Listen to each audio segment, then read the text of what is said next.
keep all the cubs with them at timbers about and all the pandemonium. Apparently they have, yes, all 6 cubs still present and accounted for, which is wonderful news. Aha, we are now here. Now I did say I saw some zebra tracks, and there are some zebra. Lovely. Let's get into a spot where we can have a better look. And Gnormless Gnorm, he's still chilling.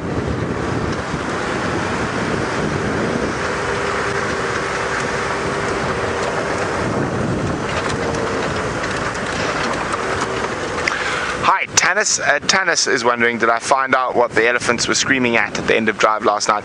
I'm pretty sure with the wind swirling they could still smell the lions, and that was causing them that massive distress, that screaming and rumbling noises they were making. So there we go. Lovely zebra out on the open plain just to the south of us. Gnorm's also to the south of us, and I'm going to prop up the binoculars, see if there's anything else to the south of us.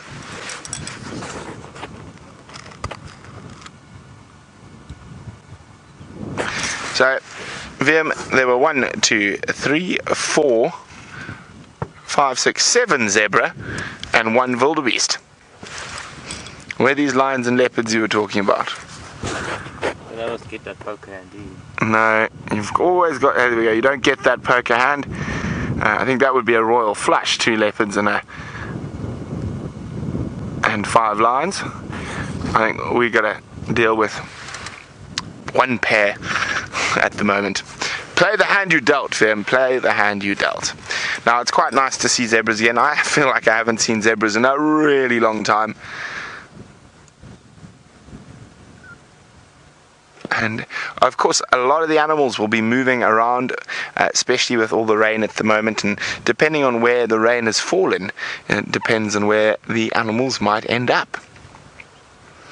Now of course the predators do move within their home ranges to where animals like zebra and buffalo move to, and wildebeest, but of course they can't move too much because they might encounter opposition. But that's why it pays to have lots of different types of area within your home range. So during the summer or winter months, you've always got a good chance at getting a snack.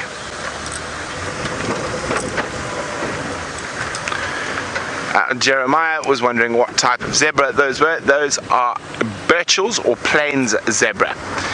So most zebra species in Africa are either Burchell's or plains zebra. You have different variations of them, but there are a couple of distinct species from the plains zebra. What was that, Fim? Was that? Oh, it's a warthog. Oh, I got excited for a second. And those are the 2 different types of mountain zebra. You have the Cape mountain zebra, and you have the Hartmann's mountain zebra. The Hartmann's mountain zebra is endemic to Namibia, the Cape mountain zebra to the Karoo and surroundings. And then of course the biggest zebra species only occurs up in northern Kenya into southern Ethiopia, Sudan and Somalia, and it is the Gravy's zebra. There's the pig.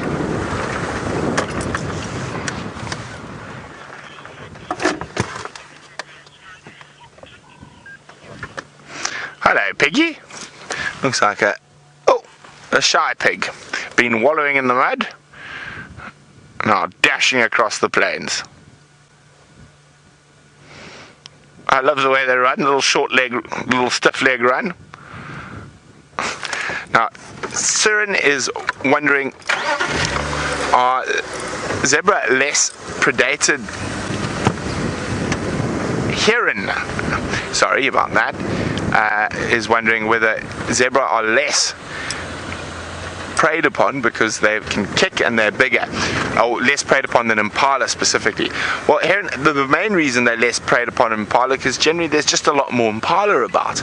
Impala are the most numerous antelope in Africa, and the other big factor is that being smaller, it does play a role. So zebra are generally too big for animals like wild dogs and leopard, so they generally only get preyed upon by lions and hyenas. Now, this is always a good spot to look for stuff. I always find something interesting around here. So we're just looking very carefully.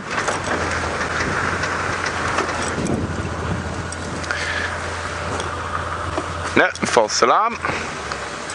Okay, we're going to keep searching the far east, and while we do that, I'm secretly hoping James might fall off his perch.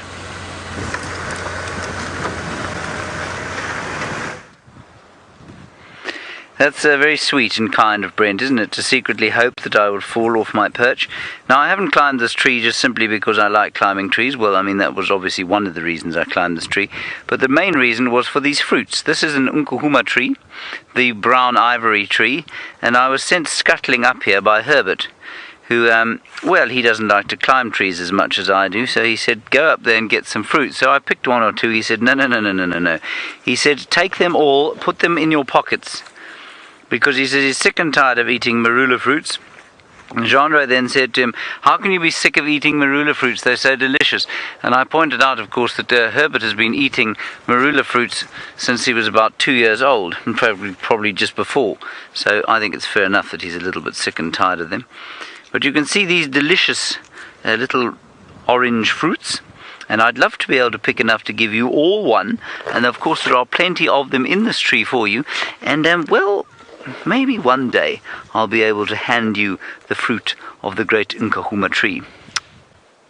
I'm going to eat one while Herbert's not looking. Consumed in much the same way as you might consume a marula fruit. Sweet, big pip, little flesh, nice sweetness, but like it's quite popcorny actually, like sweet corn, like I said before. Popcorn mixed with a bit of apricot. That's the sort of taste, I think. Anyway, that's what I'm doing up here. Now, the Nkuhuma tree, for those of you who are wondering, haven't we heard that word before? Perhaps you're a new viewer. You say, haven't I heard the word Nkuhuma before? And indeed, you would be correct. You have heard the word Nkuhuma.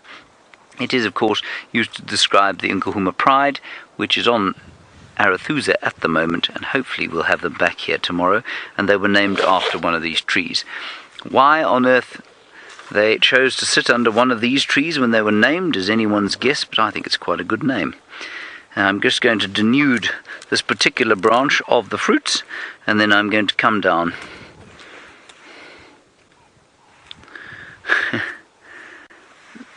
Now, Tristan has got something that he's trying to find. He hasn't actually found it, and it would seem that whatever it is has left its mark, and he would like to show you its mark, and I do not wish to show you my inelegant descent. See you shortly. Indeed, James, it has left its mark, and it's a track for a lioness. So these are the tracks for one of the Nkuhuma females. Now, unfortunately, their tracks are going straight to our boundary, so it seems like they came into Arathusa and are turning back northwards towards Simamili again. But the good thing is that they are probably going to be somewhere close by, and it is starting to cool down now a little bit, so hopefully they're going to start waking up and getting going. When I was driving around, I saw that their tracks were following on a herd of buffalo, so I don't think they would have been successful. Otherwise we would have heard about it and we would have known that they had eaten something. So in all likelihood they're just sleeping off the heat of the day somewhere, and hopefully they're then going to come back onto Arathusa, maybe for something to drink. So at least the signs are here. They're not yet in our area, but at least we have some sort of footprints for them, and we know that they're not far then. So hopefully they'll come on our side. It's interesting where they went, because while they had their cubs, they spent a lot of time on Djuma and very little time in this area. They really didn't come to this area much. It was probably because, being given that the cubs were sired by the Birminghams, that it was better to be in the heart of the Birmingham territory. But now with the unrest that we've had and the few little confrontations that seem to have taken place between a couple of these animals, so I know one Birmingham was chased by the Majingalans in this area, maybe the Nkuhumas just are a bit uncertain as to where they can go at this stage. That's why they've shifted a little bit further to the west.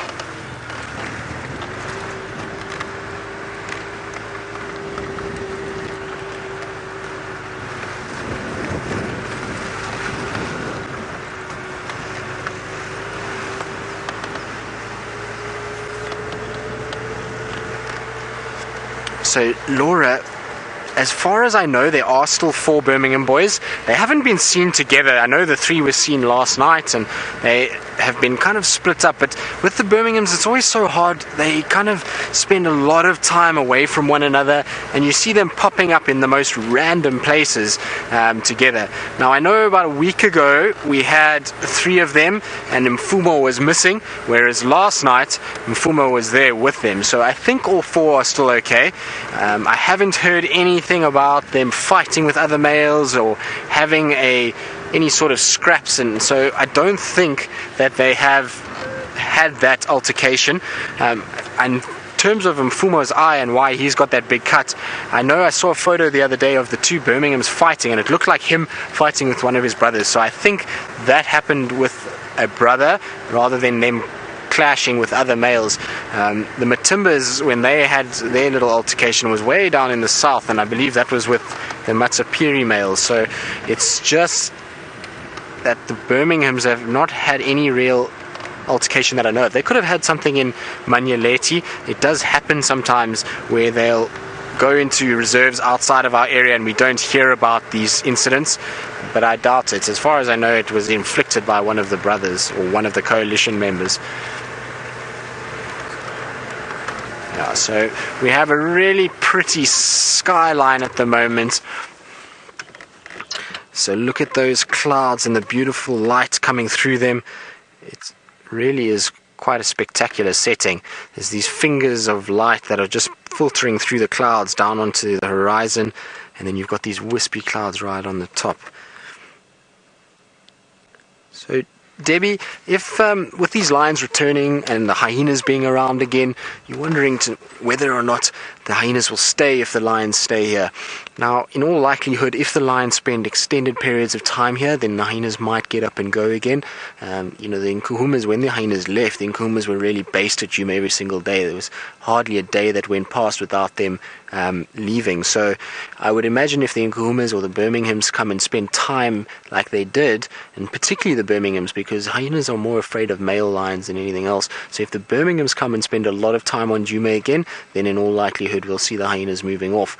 But at the moment, they really haven't spent a lot of time. They're just passing in and out, and there is a lot of sort of movement of these animals and these lions, but nothing really around Djuma, and they've kind of just been bypassing, and so the hyenas at the moment are fairly well off. So for now, I would imagine that the hyenas will stay. I don't think they're going to move too far off, and from the activity that we've seen, I don't think that they've actually established a den yet. I think what we're seeing at the moment is the process of them trying to find a den. So they're sniffing out lots of termite mounds, trying to find some sort of area that they're able to then have the den site in. And because they've been away for quite a while, they're trying to see if there's anything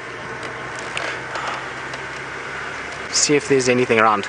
Well, on our left hand side here, we've just bumped into some buffalo bulls. Funny enough, last night they were in the exact same place. So these guys have just decided to come back to their same waterhole, and I can't say I blame them. It really is a very pretty area that they're in. They kind of got this nice wallow that they can sit in. There's lots of open ground around this waterhole, which is always a plus for buffalo. Potentially, if there's tracks for lions around, they know that from this place they can see any lions that come out into these open sections. Also, they've got a beautiful view of that spectacular cloud bank with the light coming through, so really quite pleasant. Now, you can see there's an oxpecker chick that is calling. She's obviously very hungry, so it's begging the parent to feed it. I must be honest, if I was that buffalo, it would probably become quite irritating after a while if that little bird keeps going on and on and on. But you can see the adult is not perturbed in any way. It's just, well, it doesn't matter, and neither is the buffalo. So all seems fine. But that little chick is obviously very hungry, and so the adult's going to have to get to work and try and find some ticks. The problem is that with these buffaloes submerged like this, most of the ticks are actually going to be underwater, because the ticks will be congregating in all the soft skin areas, which is normally under the arm or in the sort of joints of the legs. Oh, there we go. Did the adult bring some food? There we go. So the adult had a tick and it just popped it in. It was a small little tick and it just fed it to the chick, and you can hear the chick went crazy for it. Amazing to watch. So the one adult is not interested at all, and the other one seems to be doing all the work. You can see that one's not too phased, and the other one has gone down towards the rear end of that buffalo. And what they often do is they come to the back end and they sit on the buffalo, and then they drink from there. So it's like a little island that they find, and they're able to then feed and drink from that little island. And then we've got a Cape turtle dove that's just come into land for a drink as well.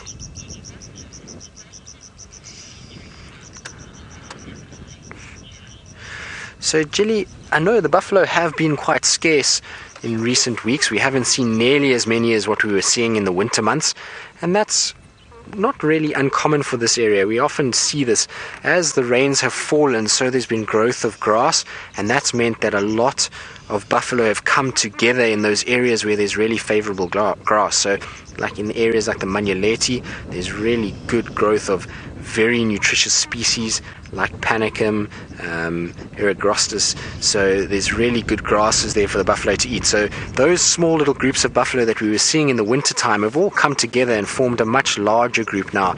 And so every now and then we'll get 200-300 of them passing in and out. So I know Brent had a herd of about 300 down on Cheetah Plains the other day. So those will all be together, and then as winter comes, so they'll start separating out again to be able to try and find food. Also, the drought did take a bit of an impact on them. As far as I've seen and from what I've heard speaking to the ecologists of the Kruger National Park and the areas that around us, that the buffalo numbers took a bit of a decrease, but not major. They only dropped by about 2,000 or 3,000 from last year, which sounds like a lot, but there was over 30,000 buffalo in the Kruger system last year, so that is a lot of buffalo, and the drought was actually needed to try and just stem the amount of buffalo being born and just cap the number off. And it's nature's way of stopping the buffalo numbers getting way out of control and overgrazing these areas. So I would imagine that the buffalo will start to return. Also, with the absence of the lions, we'll find that a few buffalo will still come back onto Djuma. They took a real big hit from when the Nkuhumas stayed for so long. There was buffaloes being killed all over the place, and so they knew that that wasn't a safe place to be at the time. And now with the Nkuhumas going, they'll probably start to filter back in, and we'll start to see a few more of them. But most of what you see in summer is normally like this small little groups of males, and then the older sort of bigger guys will join up with females, and the females will then join up with more females, and we get these big herds that come through. You can see that little chick. It's quite easy to tell the chick. One, it's because it's making a lot of noise, but two, you can see the beak hasn't got its coloration yet, so it's still got that grey beak. It'll only get its red beak when it becomes an adult. But these buffalo bulls have definitely got the life. Oh, and look at that stretch. That's a beautiful, beautiful stretch. And he's just giving us a little look just to see what we're doing here, making sure there's no lions that are sitting near us and potentially hunting him. Alright, so while we watch these two boys have a day at the spa, we're going to cross over to Brent, who I believe has got some impalas for all of us. Well, Impala and Gnomlus's arch enemy, Normal Norman, the wildebeest of the northern plains of Cheetah Plains. Now, apart from that, we've got quite a lot going on here. So we've got some Kudu as well that are looking very happy. It's actually a very beautiful scene at the moment. And as the light gets a bit lower. Now, interestingly enough, it's a first for me, but there's a big troop of baboons here as well. I'm just going to try to get into a position to see them. And this is good and bad news for us. Now, oh, there we go. And just in case Tristan was worrying that he was about to catch up on the birds, we've got one that I haven't got yet this month. Here we go. Hello, a southern ground hornbill.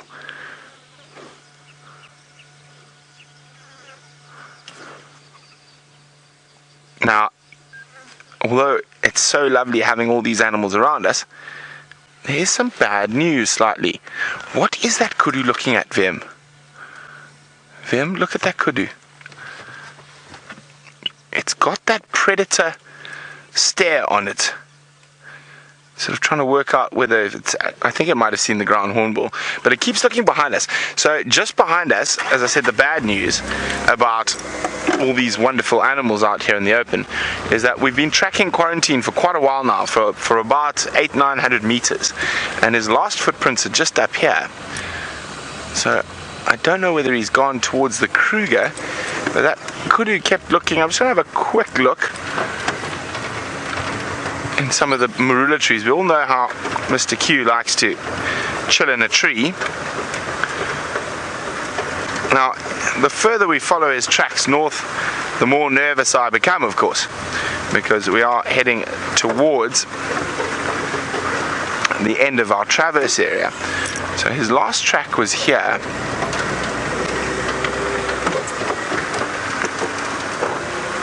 Somewhere here. Now, when baboons have been in the area, there it is, it's always quite difficult to figure the difference between leopard tracks and lion tracks and baboon tracks, because they do make it quite difficult. Now I've lost sight. Oh, there we go. Have you ever been too close here? Right. So here we go. We've got the baboon tracks there. Oh, that's too close. Well, we've got baboon tracks everywhere, but there's Quarantine. Or it could be Shivambalan. A big male leopard, nonetheless. So here we go. We've got the toes,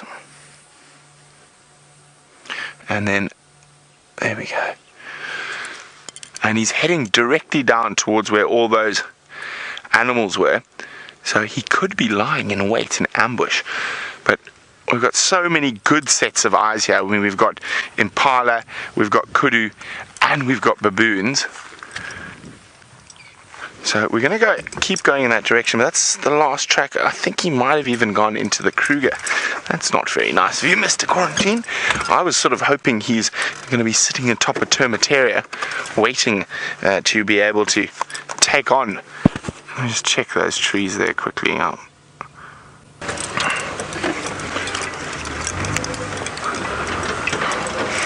But this is the first time I've actually seen baboons here on Cheetah Plains. It looks like quite a decent troop. And they were playing around the waterhole, so we'll go down there to have a look.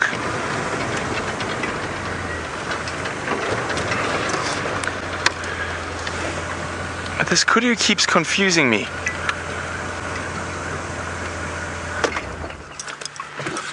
Where are you looking? I mean, she's got that proper predator stare on. But she doesn't seem like she's convinced yet, because she hasn't let off that loud bark.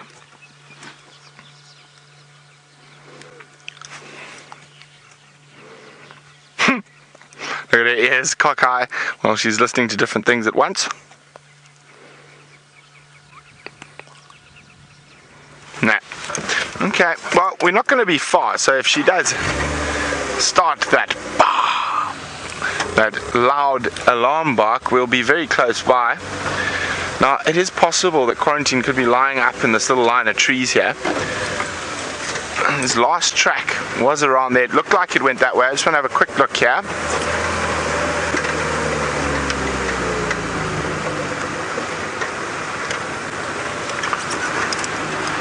Just want to have a quick look. So I said, with baboons, it can be quite difficult to pick up leopard tracks, but we will keep checking. But while we do that, it seems like James has got down off his high horse and is now sitting on the floor.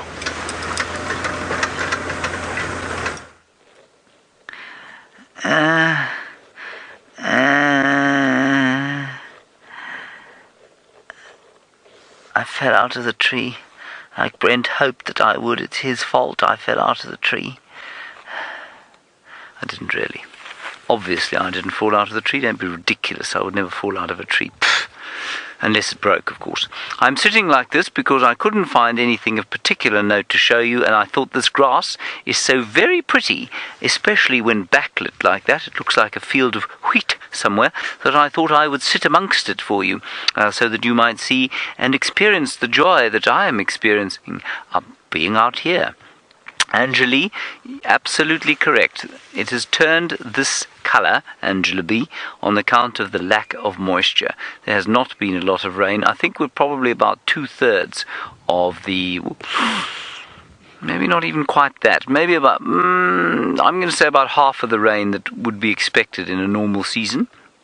And that's all we've had. And so, yes, this grass is starting to look rather yellow, rather autumnal, rather too soon. Now, that's not to say we're not going to have good rain going forward. February is supposed to be a wet month, so maybe we will have some. There doesn't seem to be any in the offing.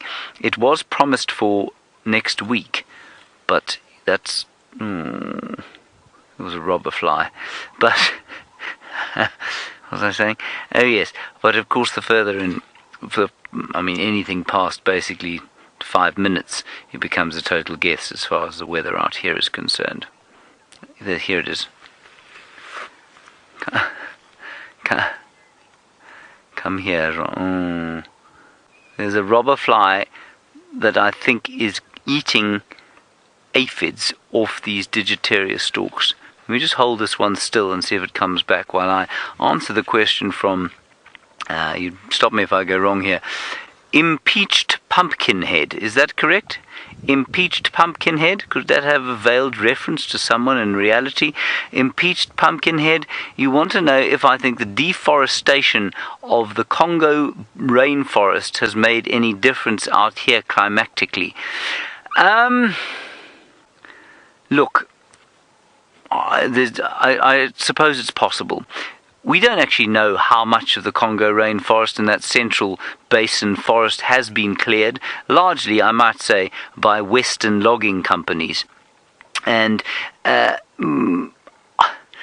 it's not quite as well surveyed, I don't think, as the Amazon, so we don't know by how many hectares it's being reduced every year. I'm going to say no, I don't think it has. I'm sure there have been micro changes, no doubt, but I don't think you'll find that the deforestation has been extensive enough to affect the climate down here. I might be wrong, but I think the areas there are so inaccessible, so inhospitable, that unless, that they don't seem to be like the Brazilian Amazonian rainforest, where it seems to be a lot easier to get in there, and there's people that living there are a lot more technologically advanced. So, no, I don't think so. And, it's a great tragedy, that sort of area, and many parts of Africa, many parts of the whole world, are taken apart by unscrupulous people. And it's a very similar thing to the rhino poaching problem, where we have a situation of very hungry, very desperate local people doing the actual chopping and felling of the trees, or you have local politicians who are taking bribes and things from companies overseas. And we have a situation, this is very interesting after I carry on. We have a situation where I think often we tend to look at the disasters that are many African countries and areas and ecosystems, and we tend to sort of harvest blame onto the locals. And so often, that's just not the case. So often, there is, certainly in the case of the rhino poaching, the market is nowhere near Africa. In the case of the wood, for example, that comes out of the Congo Basin, the markets are nowhere near Africa.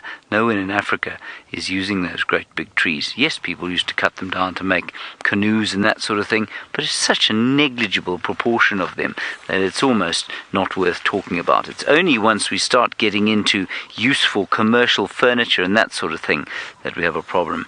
Now look over here.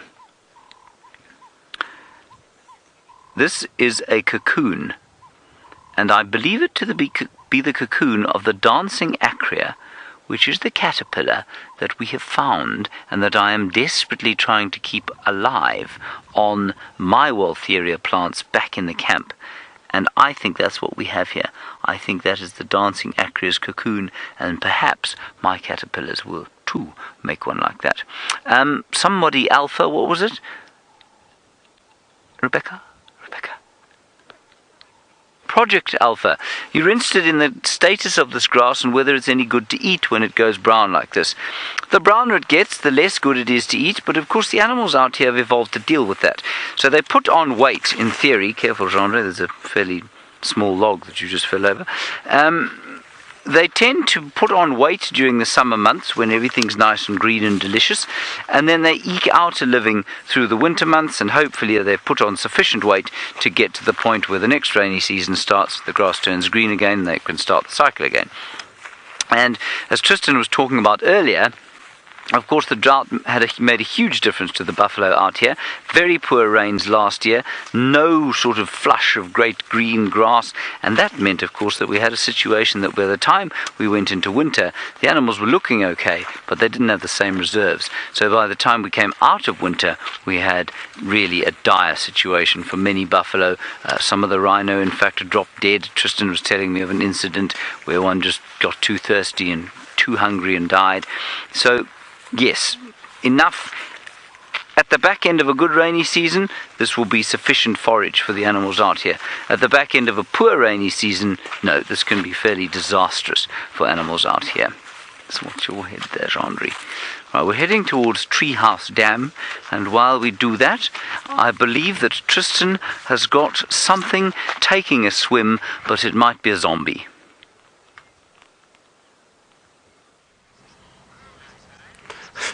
They are zombie-like at the moment. They're in this kind of trance in this waterhole. Imagine it's much like being in a swimming pool when you're on holiday and you've got yourself a cocktail and you just zone out. So that's how they look at the moment. The only problem is all the little biting flies that are landing all over the place. I've seen this male in front, keeps rolling onto his side and kind of dipping his head in the water. I'm sure they're going up into his ears. You can see actually his ears are moving quite a bit. So those flies are probably irritating him quite a bit. And you can actually see the flies flying around his face there. Every time he moves his ears, you can see all of them. There we go. So that's what's driving him crazy. And dropping his head into the mud is just helping, or water is just helping to get rid of them. The problem is when he comes back up again, that moisture that's collecting on his fur is what a lot of those flies are after. They want that moisture and to sequester the moisture off him. Also, they're going to be feeding off little bits of salt and skin that is built up on his skin as well. So be driving him crazy, but luckily the oxpeckers are around and they are looking after him. Oopsie, there's a little splash of the tail that chased the oxpecker. Let's see now if the oxpecker goes towards those ears. Now that can't be comfortable. Oxpecker's pecking at the eye.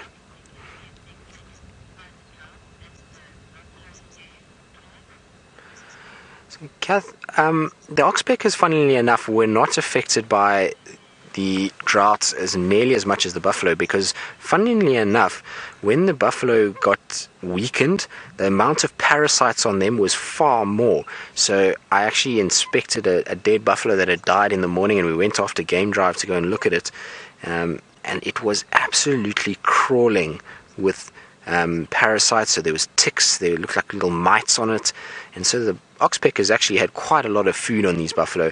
And then when the rains have arrived, even though we started to still see buffalo dying in weakened state, with those rains it caused all those ticks to start breeding, and the ticks have been unbelievably bad this sort of last month or so. All the guys that have been doing bushwalks have been hammered by them, so we all have scars all over our legs. So the oxpeckers have had more than enough food. They've done just fine, and their numbers are looking good. Pretty much find a buffalo and you'll find oxpeckers there, and even herds of impalas, kudu, zebras, lots of oxpeckers around. And funnily enough, actually this year, I've seen quite a few yellow-billed oxpeckers. Now the yellow-billed is not very common. The ones we're seeing here are all red-billed oxpeckers. You can see that red beak is quite easy to distinguish, and the yellow-bills normally are not very common in this area, but we've seen quite a few of them this drought cycle or this summer, so there must be more than enough food to start attracting them as well. But like I say, that can't be comfortable when there's a beak being poked into your eye.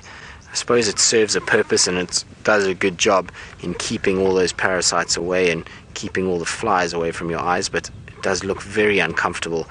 It's not a huge fan of people poking things around my eyes, So Mary, they actually don't eat off dead animals. I've never seen an oxpecker eating any parasites off a dead animal. For some reason, it's almost like the parasites know as well. As soon as that animal dies, there's this stopping of the blood circulating, and the parasites start to come off. So when I was talking about that dead buffalo that we looked at, it was actually amazing to see it, as the time went on, how many of the ticks were releasing from the buffalo and crawling off into the grass. So they probably know there's no longer a fresh supply of blood coming through, and so they will drop off, and then there's really no food once it's dead for the oxpeckers to come in. Also, the thing is with dead animals is generally dead animals will bring in a huge amount of scavengers. So you'll find hyenas, vultures will be around, and so the oxpeckers don't want to be anywhere near all of that. There'll be far too much fighting and squabbling, and so they'd rather just go away and find an animal that's got fresh ticks on them with a fresh blood supply, and they'll rather eat those. But that buffalo, you saw his tail was going just now, and you saw he kind of every now and then he's moving a little bit. So the reason why he's doing that is not because of a want to do it, but underneath the water, in all likelihood, is a terrapin busy trying to eat the ticks that have collected between his legs. And those terrapins have those sharp little beaks, much like a tortoise, and it hurts when they nip at the buffalo trying to pull the ticks off. And so that's why he's kicking his leg every now and then. And the terrapin's obviously grabbing a sensitive part of his tummy. Sometimes they even grab onto the genitals, which can't be any fun at all. And that's why he kicks it away. He's trying to get that terrapin to go away. But terrapins are quite feisty and quite patient animals, so they'll just come back and keep going. It's also why the buffalo do lie in the water, even though it's uncomfortable like that. It's a way of getting clean from the underside while staying cool. So when they're walking around, the oxpeckers are doing the whole body, but when they lie in the water like this, they actually have the terrapins as well as the oxpeckers cleaning them from top and bottom, which is really cool. Oh, oxpeckers just relieving a bit of an itch on the head, so that hard abrasive boss of these male buffalo is the perfect place to scratch your head, obviously. And when that doesn't work, a little foot action also helps.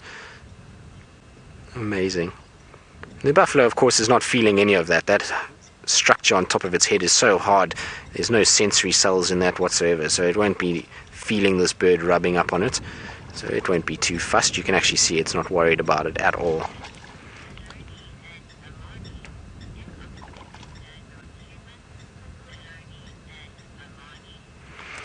Aloni and Amani, no, the oxpeckers do not land on humans. Well, I've never seen it. I suppose it's possible that they could potentially come towards a human, but there wouldn't be any need unless you're a human that's crawling with parasites, which there's very few of those. Parasites make us itch, and so because we've got hands and little opposable thumbs, we tend to get rid of those parasites, so we pull them off, much like baboons or monkeys would do. And so no, we wouldn't have any need for oxpeckers to land on us. There's no food source on us, and so that's why they leave us alone.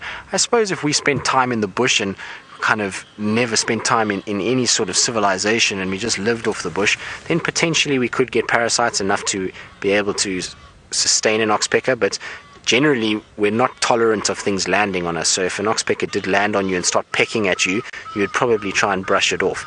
So no, they don't. I've never seen them ever on a person, and I doubt that we'll ever get to that point where they will land on people. There's more than enough food on these animals. So while we're looking at those horns, Dina, those horns are there for protection and establishing dominance for mating rights. So these male buffalo will fight when they're going after a female, and how they do that is they basically clash heads. So they'll hit those big horn-like structures together, and they're able to then push one another around and establish this dominance through strength. And then if things like lions attack them, they can use those big hooked horns to thrust at the lions and try and maim and hurt the lions and chase them away. So it's there for protection and for establishing dominance. And you'll find with the males, they have this really big, bulky head-like, helmet-like structure that goes over the head, whereas the females don't have that. And that's because the females don't clash heads nearly as much. They still have horns to be able to try and hook at a predator, but they don't clash heads as much, so they don't need that thickened boss, which is what we call it, to protect the skull like the males do, because the males will come running at each other and hit each other. And you can imagine when there's almost 2,000 pounds of weight coming together, the force applied is quite heavy, and so it would be enough to do some damage to the skull. And so that bone and thickened horn structure is there to protect the head and keep this buffalo safe from harm. It does make them look quite mean as well. They look really very hardcore with their big helmet on top of their head. I often had guests tell me that they look like those judges that have those wigs, and the way that they look at you is like a judge passing sentence on you as well. They always do look quite grumpy.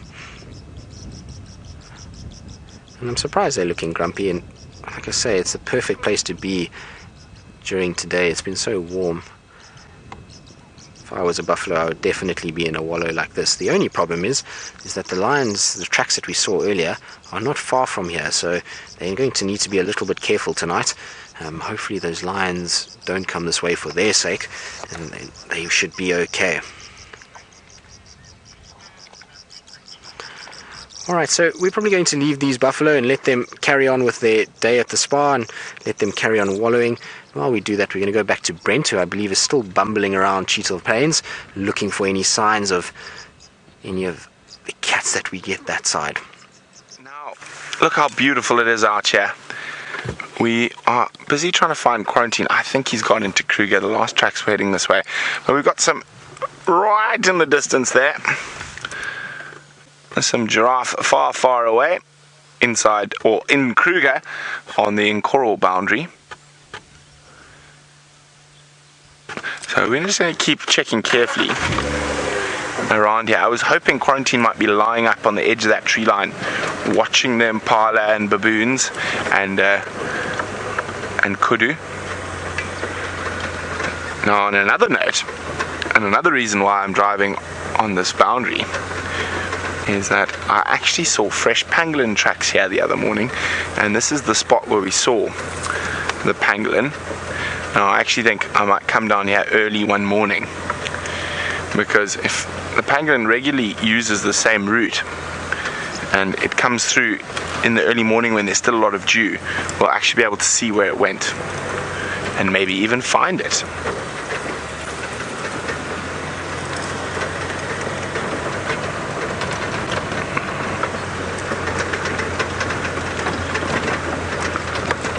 Is stunning out here this evening.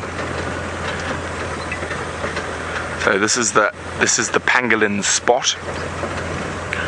Come on, little pangolin, show yourself.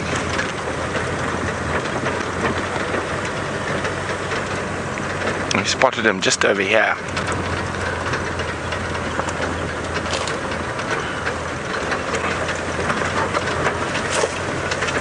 Okay. Come on, Quarantine, be hiding. Oh, a pangolin! Oh, look at that, Vim.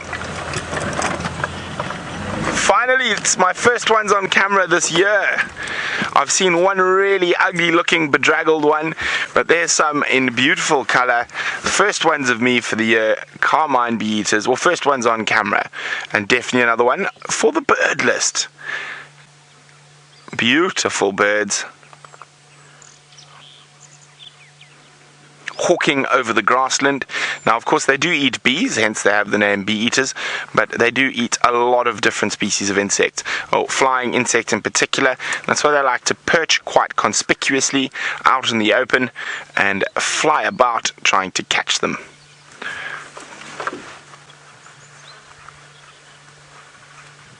Vim, just go to the right slightly. Sorry, to the left, my fault. It's just behind that bush for you. Let me just roll forward. I can't. Just move forward. There we go. There's something below that European roller. I can't just see what it is. Oh, it's a red-billed hornbill. Here we go. European roller, red-billed hornbill, all sitting out in the open, hoping to take advantage of the insects as they get moving in the late evening. Now, Sandy is wondering, do we ever see Narina trogons here? Definitely not in our traverse area, Sandy. You might get them in different parts of the Sabi Sands where there's riverine forest. We don't really have any riverine forest in this area. Now, I've got one last gamble spot to check for Mr. Q. Oh, Vem's seen something. A silhouetted Carmine Bee Eater. Well, it seems once you find one, you find them all.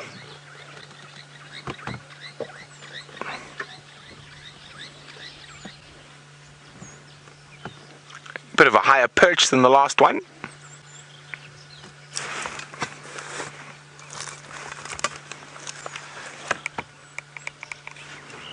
Okay, let's keep going. Come on, Mr. Q.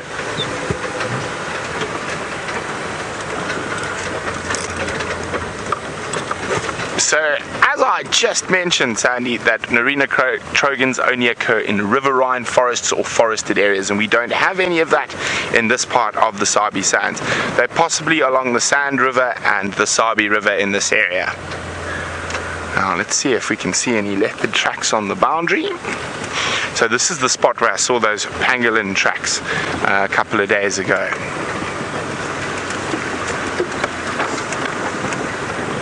There's some soft sand coming up. Has Mr. Q eluded us? He could have crossed behind us, of course. Some elephant tracks, hippo tracks.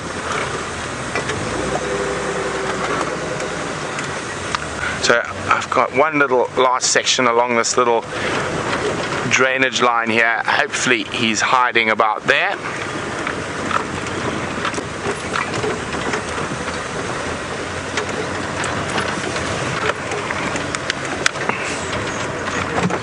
Vim seen something?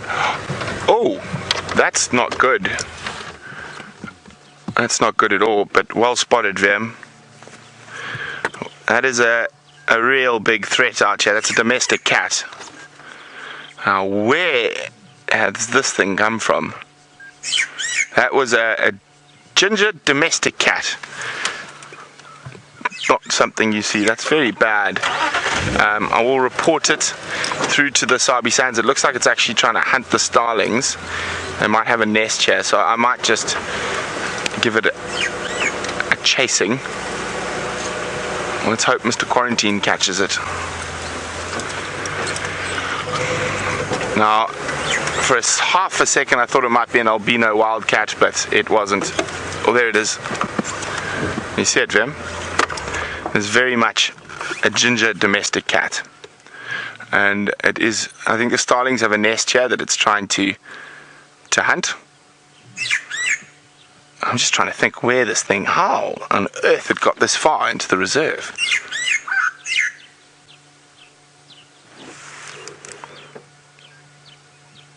Okay, well, let's hope that something eats it. So I'm pretty sure it's not a pet. You're not allowed to have pet cats in the reserve.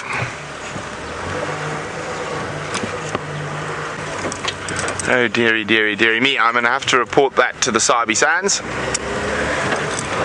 Now, a lot of you might find this a little bit difficult. That I'm going to have to report that cat through to the Sabi Sands, and what they will do is they'll come down here at night with a spotlight and they will destroy it. Now, it probably doesn't have rabies, but you never know. The biggest problem with domestic cats in an area like this is they interbreed with African wildcats, and they do some serious damage to wildcat genetics. They end up, wildcats that are crossed with domestic cats end up losing that lovely pink coloration around their ears. They also get much shorter legs, and apart from that, domestic cats are the devil out here. They're responsible for 85% of the worldwide avian extinctions in the last 100 years. They have wiped out entire species of gecko, lizard, and bird. They are terrible, terrible creatures in a wild environment, and we're definitely going to have to report that.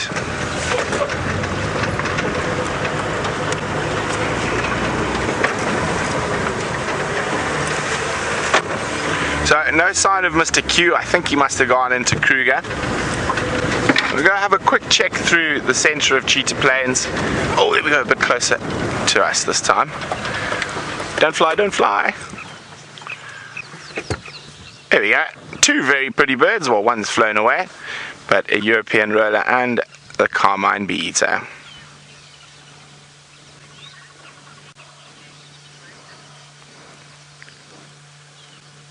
Now, goodbye, pretty little Carmine.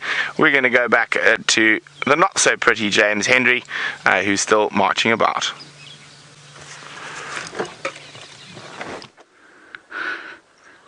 I don't know what I've done to cause Brent Lear Smith's displeasure today. First he wants me to fall out of trees, and now he says I'm ugly. Well, that's not very nice anyway. I think for Brent is very beautiful, and I hope that he never falls out of a tree again. Good. We've got a beautiful butterfly there, an African joker, and it's sat down beautifully for you, Jean-Andre. You see that? It is sat down upside down, and it is now probably going to settle there for the night. And I'll tell you, I didn't realize they did this. I mean, obviously I must have had an idea, an inkling of it, but once the temperature drops, this is what they do. And I had the experience with those citrus swallowtails the other day that came into some long grass. They flitted about each other exactly like this one was doing, and then suddenly, pretty much as the sun dipped below the horizon, they stopped and they did this. And they rested on grass stalks, hidden possibly in amongst the grass and with their wings folded so they won't be spotted during the course of the night by something like a genet perhaps, or even, I guess, no, a nightjar wouldn't go for that. Nightjar would only catch on the wing. So I think you'll probably find that they're pretty safe sitting like that one is. Just as the sun goes down, I don't think it's going to move again for the rest of the night. How beautiful.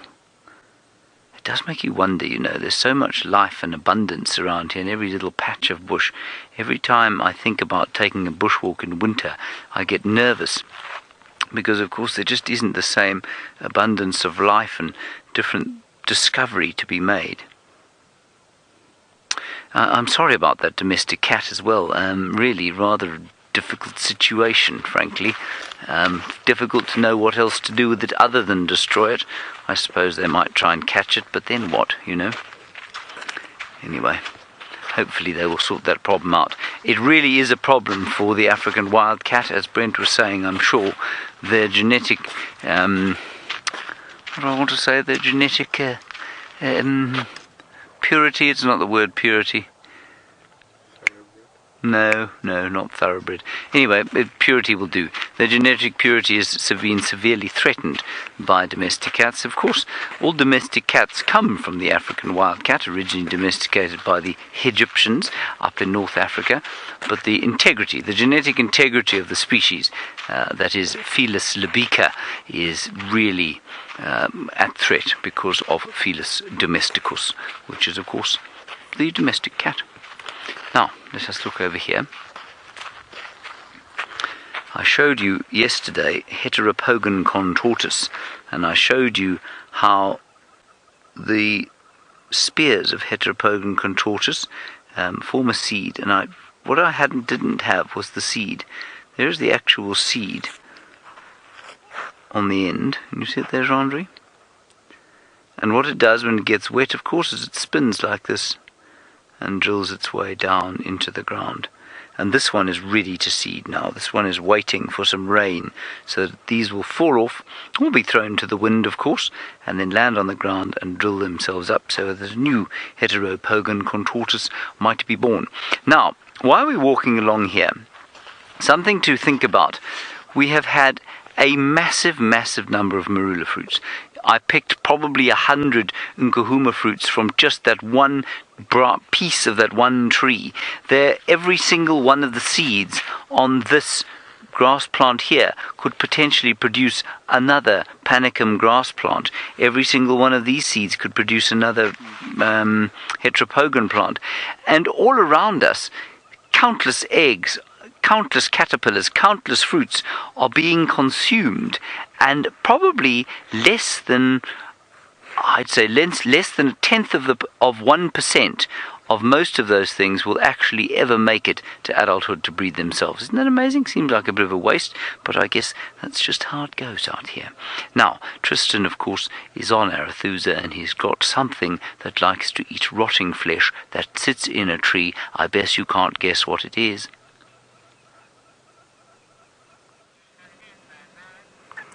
So there's very few things that eat rotting flesh out here, and that's because it's not the nicest thing to do. But we do have two flesh eaters. They are hooded vultures, so the two of them together.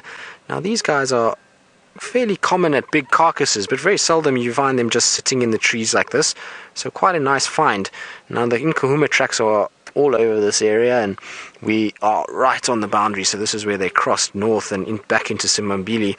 But I wonder if they maybe didn't manage to catch something last night, and that's why the hooded vultures are here. Very seldom you'll see hooded vultures around unless there is some sort of meat that was around. I don't see any sort of food in their crop. Their crops are empty, so it looks like they haven't fed off anything.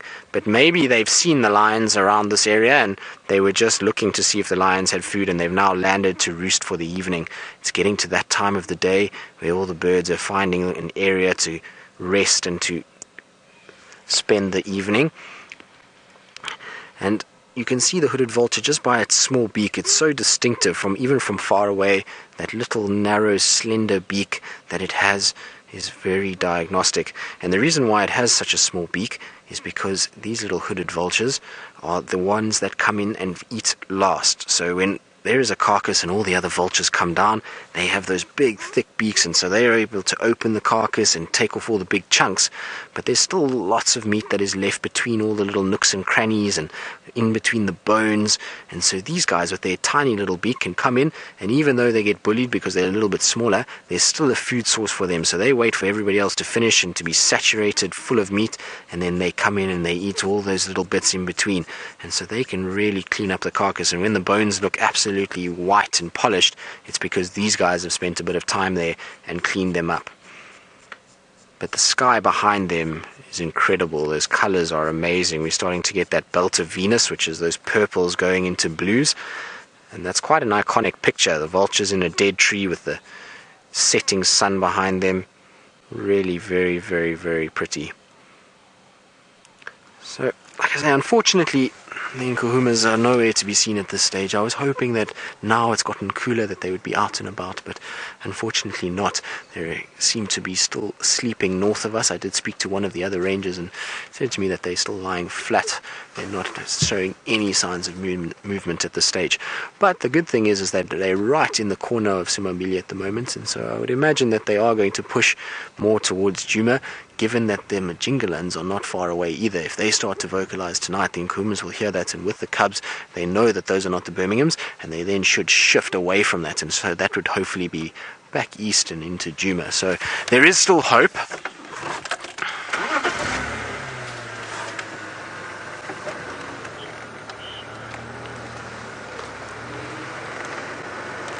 So I'm just checking just to see.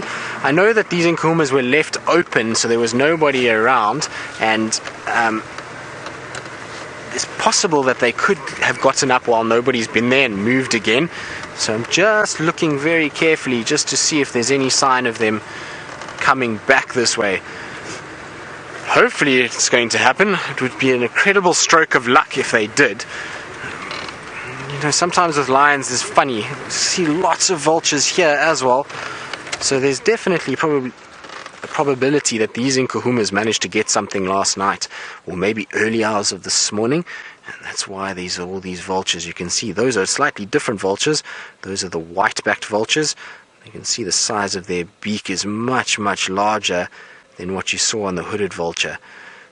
These two are normally the first to arrive to the carcass. The white-backed and the hoodeds are your first two, and they're most common vulture that we see here.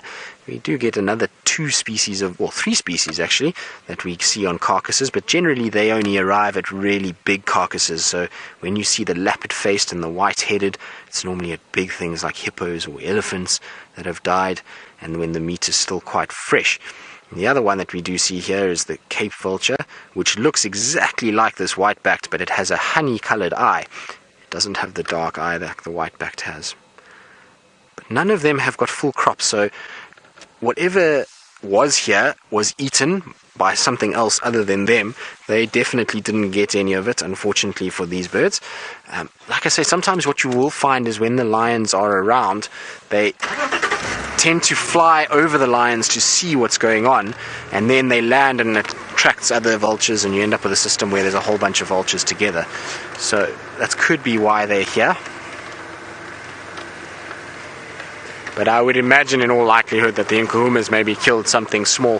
The Nkuhumas often go after things like Kudu, and between so many lions, especially now with the little ones getting so big, they are going to be eating that Kudu finished. There'll be nothing left quite quickly. So there'll just be a few scraps for the vultures to fight over. And we had a little squirrel dart across the road there. There we go. Oh, really are quite quick. So I'm just listening. It seems like I can hear some baboons' alarm calling really far in the distance. So it was one alarm call, and it sounded like somewhere near where we left Shongile and Karula. I wonder if maybe Hosanna is not heading that way at the moment. Gone quiet again. So sometimes the baboons, they don't shout nearly as much as the monkeys. They'll let out one and then a few minutes pass and then another one, especially if the predator is very far away. If you had a predator very close by, then the baboons do shout quite a bit. But in this case, they're not shouting too much, so I would imagine it's just them seeing something right in the distance. Sometimes they can be mistaken and they see a duiker or a steenbok or a small antelope bounding away and through, and they then shout about that, and then once they get a clear view, they stop as they realize it's not a predator. But alas, no sign of the Nkuhumas coming southwards. I also did hear a squirrel while we were sitting with that squirrel, alarm calling quite far north of us, so maybe that's where they're lying. The guys said it's not too far north of the boundary, so it would be about where that squirrel was alarm calling. So given that the Nkuhumas are not around and they haven't come our way, I think what we're going to go do is just poke our nose in at the hyena den and see if there's any activity. It's now the time of day that the hyenas like to get going and like to get mobile and around the den site, so maybe we'll get lucky and find some of them lurking. I'm also just going to go and check close to where I had Shongile and Karula in case Hosanna is moving around in that area. But it's turned into the most beautiful evening. It was really, really hot this afternoon, and it's dropped, the temperature's dropped nicely, and there's a nice breeze that's blowing, so it's really become a very special evening. Alright, so we're going to carry on, and we're going to go back to James and see what he's up to on his bushwalk.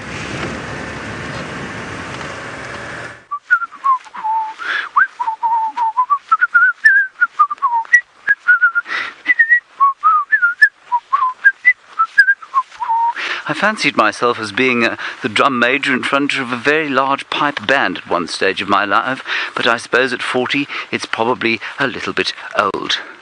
See, I'm very skilled, Jean-Andre.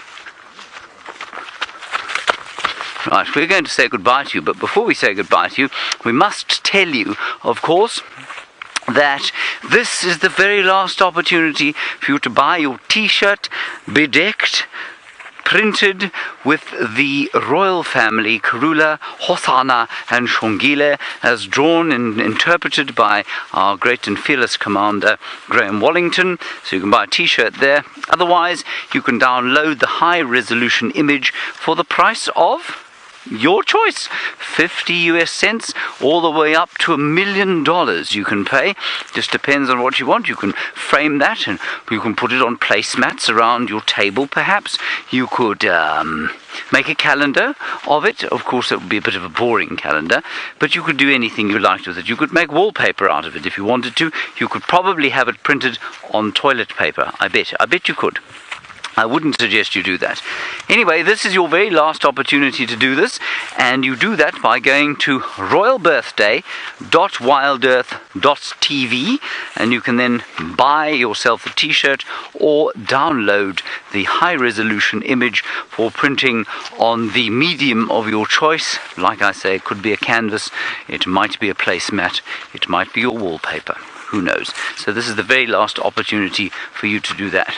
And I have one last thing to show you, and that is the nearly full moon over there. Is it not beautiful, Jean-Andre? That's what Jean-Andre's response, everybody. Well, from Jean-Andre, Gerding and I, Herbert, who is currently walking down the road there with his hat at a jaunty, if slightly gangsterish angle, it's going to be it from us on the bushwalk. It's getting a bit dark. We're going to hurry home to have some apple juice.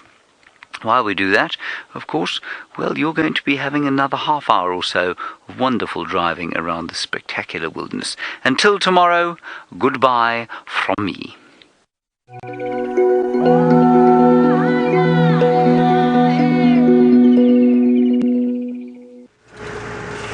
Well, I hope James enjoys his apple juice that he's going to go and have while we carry on. We are slowly making our way towards the hyena den.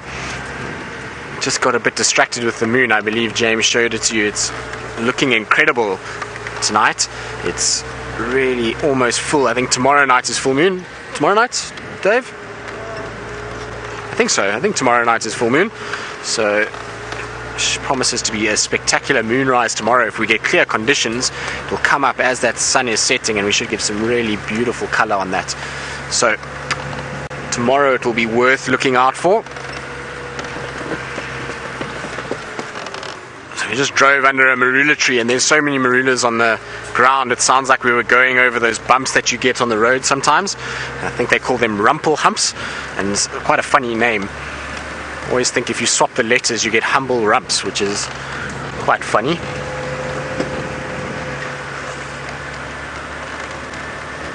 But I'm sure there'll be a multitude of insects and tortoises that will be very happy with us going over those marulas. Because what we will have done is now split open the skin and all that nutritious juice and all the little bits. Oh, sorry, little dove. I was too busy talking there. I didn't see you. A little Cape turtle dove that was waddling around on the road there. So all of those juices and the flesh will now be exposed. And so birds and insects and butterflies and tortoises that normally battle to get into that thick-skinned marula fruit will now be able to get there and get a real nice amount of nutrients.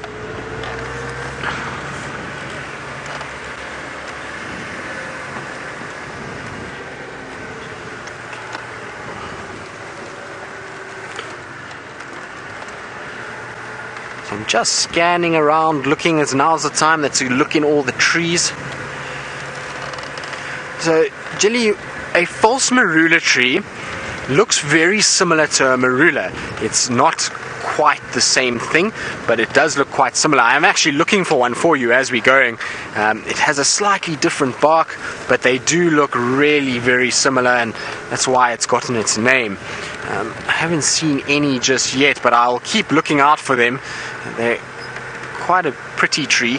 Like I say, very similar to the marula, except that the bark is slightly bigger and they don't have nearly as many white patches on them like the marulas do. So there should be some around. I haven't seen any on this particular road before. I'm still getting to know Djuma quite well and trying to sort of suss it out and get to know all the trees and landmarks. So I'm sure Brent and James and Jamie would have a much better idea of where all the false marulas are. But they generally are in the same area. Oh, there's a nice little European roller that's being very kind and sitting right next to us here. Look at that. Oh, and off it goes. But that was very, very close. Often these European rollers and lilac-breasted rollers, they're quite good if they're sitting a little bit further afield, but when you come up with the car, they often fly away. Alright, so we're going to go across to Brent, who I believe has got a little scavenger for us. Well, at the moment, it is going to be scavenging a lot of marula fruit. It's a side-striped jackal. We're on Chitwa at the moment.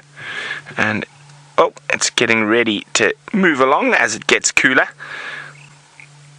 And you can see the very distinct white tip on the tail of the side-striped jackal. Now, they are less scavengers than their cousins, the black-backed jackal. And they are more omnivorous. They do eat a lot of fruit and a lot of insects.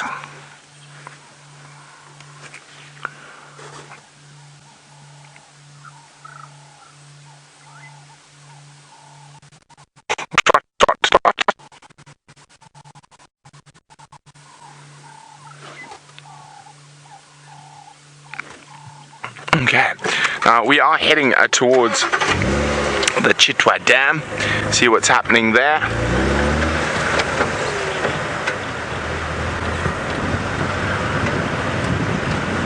Oh, just some Impala there. Oh, I just got a bug in my eye just before we got to that jackal. 1 second, I just need to chat to Tristan quickly. Tristan, I heard Karula was mobile north again. I think she might be coming back to look for Hosana. So there we go. I just heard on the eastern channel that Karula was heading towards the north, and she might be coming to look for Hosana. She's killed a young Kudu to the south of our boundary.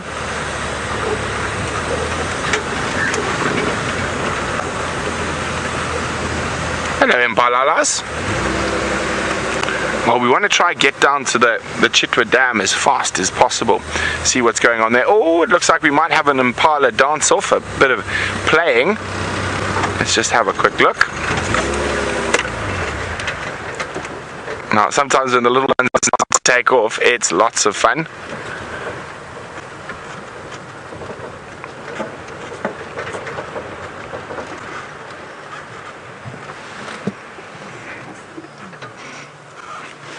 No, it was just one who decided it was time for a silly 5 minutes.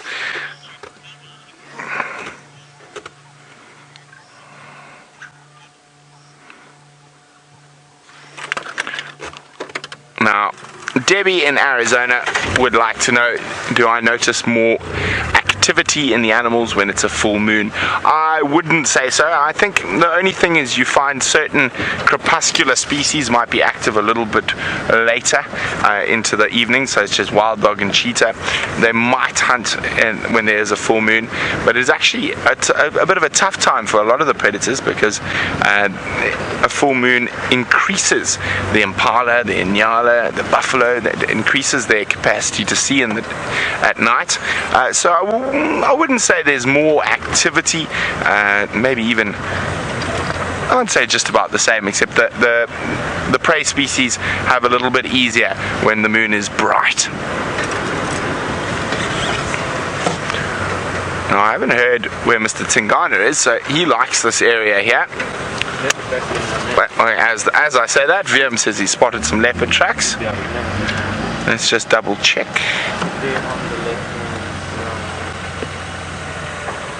Okay, let me just have a quick look.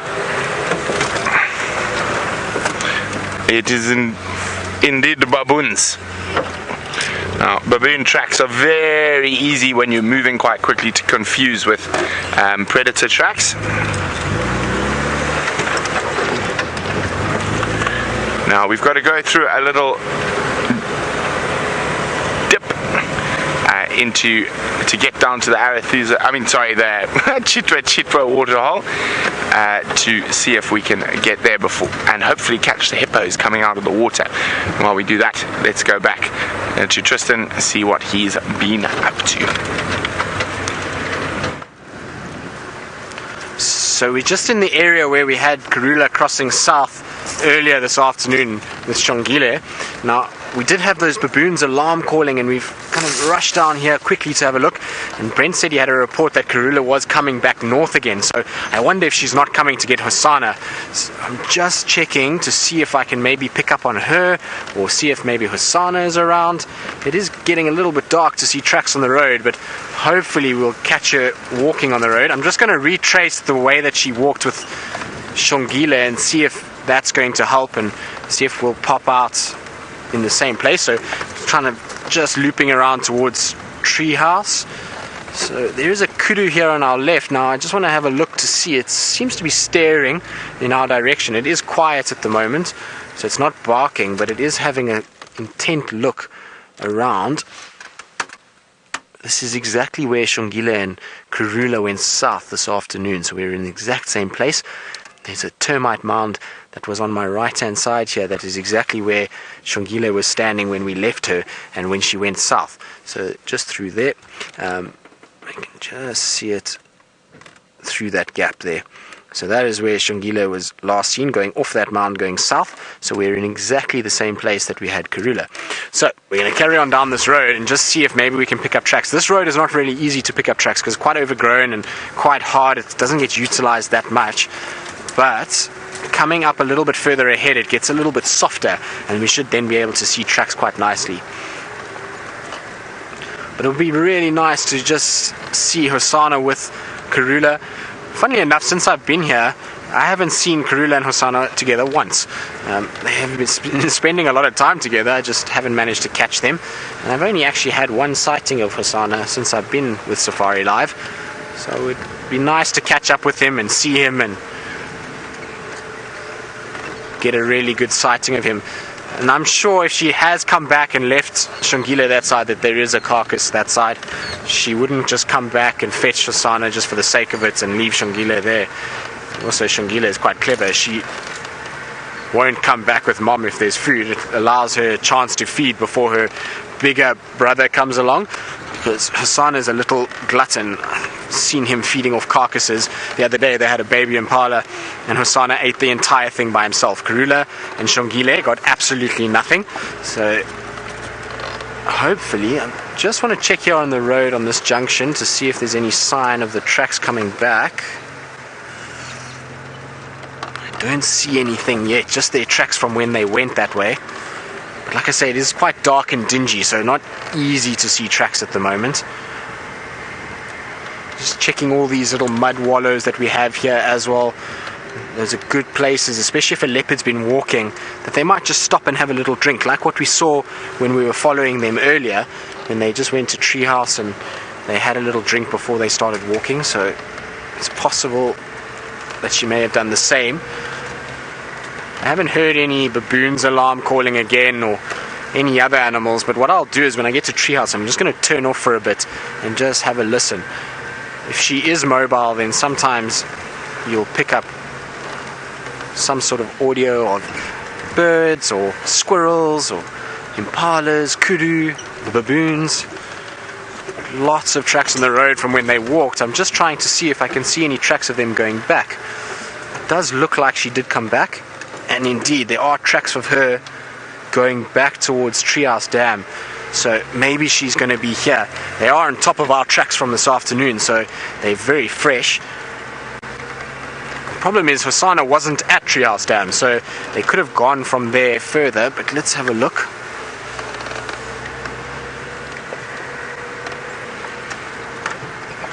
It's always so exciting when you get tracks for a leopard and you're following it along and sitting in anticipation, hoping that she's just going to appear in front of you on the road.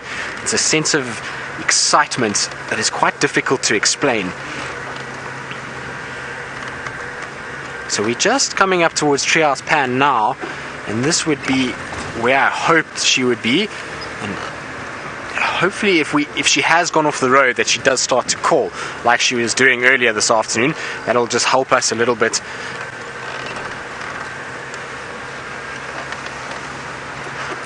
And there we go, we've got her. She's in the tree on my right hand side, so she's gone up into the tree. There we go. So she's just been walking along, and there she's calling. Listen. So she's busy contact calling, and I think she's gone up into the tree to be able to try and get a bit of a better visual to see if she can see where Hosanna is.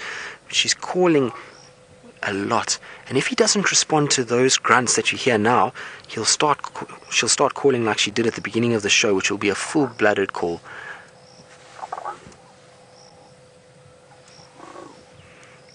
So nice to hear her calling. Oh, look at that. She is such a special leopard, this. And you see the calls getting louder?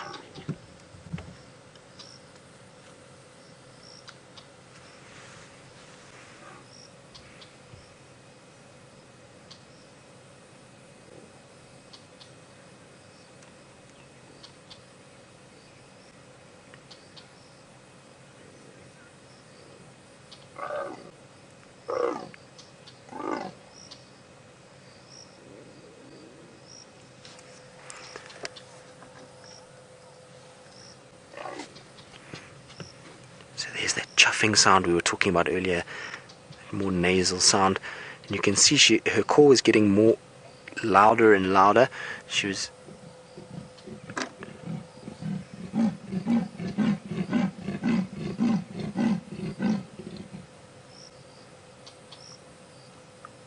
so after she's called like that, she's now listening trying to see if she can hear any response. So Hosanna, if he's anywhere close by, make a little contact call to try and tell his mom I'm here, that she can then find him. She looks like she's going to come straight back onto the road now. So let's see if we can just follow them along. And it's so special to hear them calling. It's my favorite sound. I love it when they call like that. And you see how she was calling into the ground to be able to try and resonate that sound out. Absolutely incredible.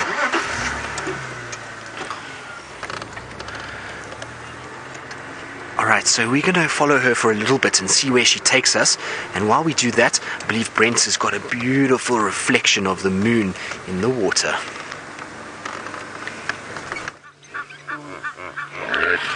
Listen to the sounds.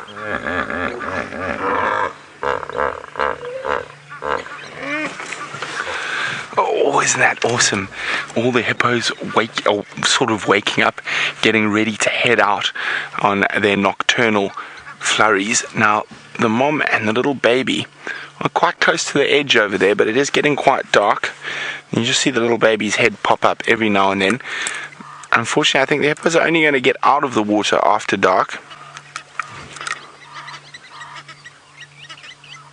But it is just wonderful to sit next to a body of water at this time of the day, to listen to all the different sounds. We've got the water thickneys. We've got a noisy Egyptian goose. Got a very noisy blacksmith lapwing.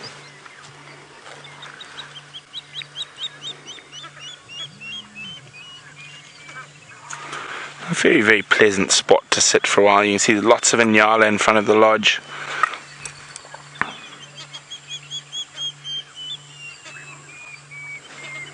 Old waterbuck.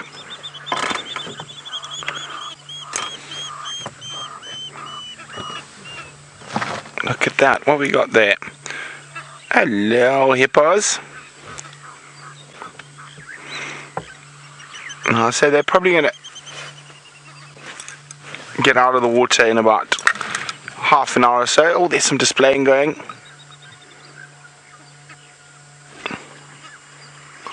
Not very serious, that, and it wasn't directed at us, that. I think they're just getting excited about heading out for dinner. Hey, hippos eat out every night.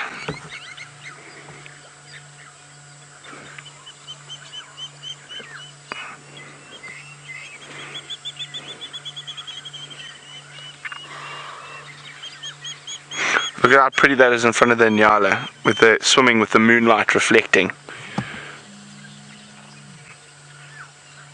Look at that, isn't that gorgeous? There's the baby! There's the little one! Do you see him pop out? Oh, keeping up with mom, bouncing along the bottom next to her. There he is. So she's on the shallows there, and the little one's bouncing up and down. Oh, she's after a crocodile. She just bumped into the crocodile, I think. Well, the serene came a bit exciting quickly. Now, where's the baby? I think she pretty much almost stepped on the crocodile. That crocodile might have been making its way towards the edge, trying to get an Inyala, and she came along the edge there. I think she just bumped straight into that croc who was in the water. I can't see the baby. There he is. The baby's fine. Now, it'd be a very brave crocodile to attempt going after a baby hippo with mom right there. She would chomp him in half.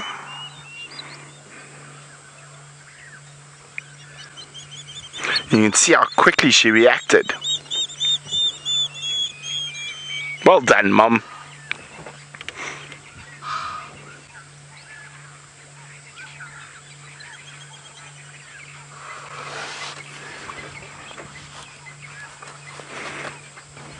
Now, generally, though crocodiles and hippos share the same home, they avoid each other most of the time. There's a sort of uneasy truce.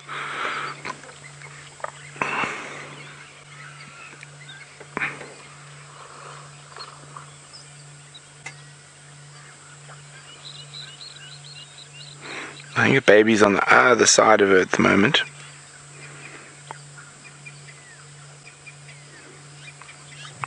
They're moving towards the edges, getting ready to head out. I just caught the view of the baby. He's on the other side of her. Now, what I think she's doing at the moment is she's rolling half onto her side so the little one can nurse. Yes, that's what she's doing. So she's rolling onto her side there, so she's going straight up again now. So she's rolling onto the side so the baby can nurse.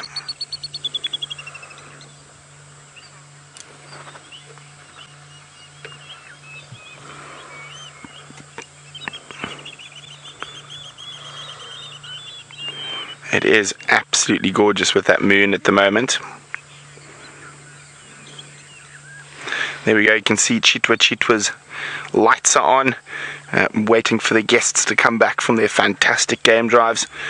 Now, also remember, you can purchase your copies of that beautiful drawing of the royal family, or a t-shirt or a sweatshirt at, oh no, here we go again. Oopsie. Let's see what that female's up to. At royalbirthday.wildearth.tv. There we go. And we do apologize for the grain, but it is very dark and they are quite far away. So she must be really hungry to head out this early.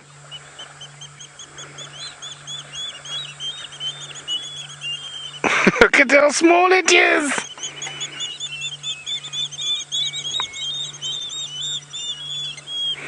We're lucky we've got that full moon giving us a little bit of light.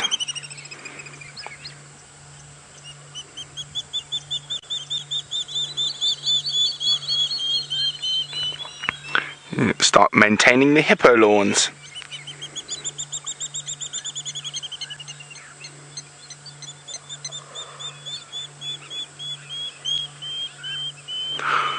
Oh, spectacular. She's the only hippo out.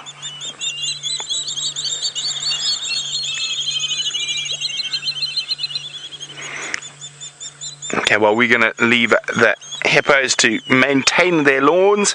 Hippopotamus gardening services out and about, but let's not keep you away from the Queen any longer. Back to Tristan. Well, I'm glad the gardening service is out. It's needed there. Some areas, especially down towards Chitwa and Cheetah Plains, that the grass is very long. So it'll be quite nice if they come out and just garden everything and make it a little bit shorter, make it far easier for us to off-road. Now, the Queen is still sitting here at Treehouse Pan. She's just come and lay down and is calling, and she's under the most spectacular sky. There's these fingers of light that are radiating from the horizon. And she's calling away. I thought I heard a contact call from Osana coming back, but nothing so far that I've seen. I haven't seen him come running down yet. She's just calling away, and it's so peaceful to sit here with her. It is probably the best way to end a day that I could think of. That sky with this leopard underneath it, sitting out in the open, has got to be one of those unforgettable sights. Certainly will be one for me. She is absolutely beautiful. You can see she's a very hot girl. It's been a long afternoon from her, pacing up and down. Alright, and so our sunrise safari is coming to a close, and we have had an absolutely beautiful afternoon. Myself and Dave had an absolutely great time having you along with us. It's been a very special evening, so thank you from all of us, from the girls at FC as well. I hope you've enjoyed the show, and we look forward to seeing you tomorrow morning at 5:30.